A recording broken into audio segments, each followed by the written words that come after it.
जी जी, जरांगे पाटिल, इनका आंदोलन वैलिड है।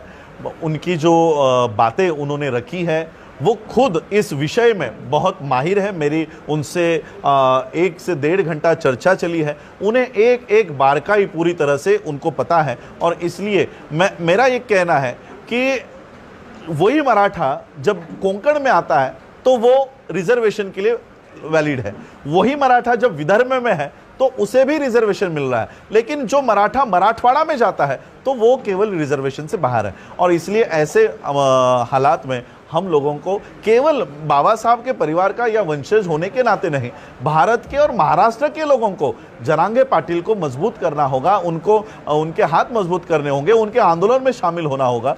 किसी का, और मैं तो कहना चाहता हूँ ओबीसी को भी इस बात से डरने की जरूरत नहीं है।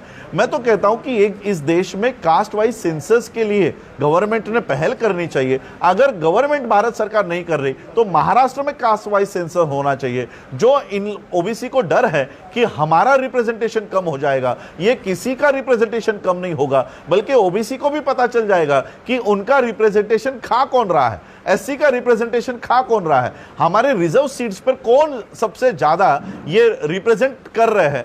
3.5% के लोग आज 51% सीट्स पर, चाहे वो एडमिनिस्ट्रेशन हो, चाहे वो पॉलिटिक्स हो, चाहे वो आपकी न्यायपालिका हो, चाहे वो किसी भी स्तंभ पर, वो सारे के सारे काबिज हो चुके हैं। और इसलिए कास्ट वाइज सेंसस इस सारे प्रॉब्लम का सॉल्यूशन हो सकता है। भारत सरकार नहीं कर रही है तो महाराष्ट्र ने, मेरे ख्याल से उन्होंने पिछले साल मराठा सर्वे शुरू किया था, उसका क्या रिजल्ट निकला पता नहीं, लेकिन हमारा हमेशा समर्थन मनोज जरांगे पाटिल को होगा।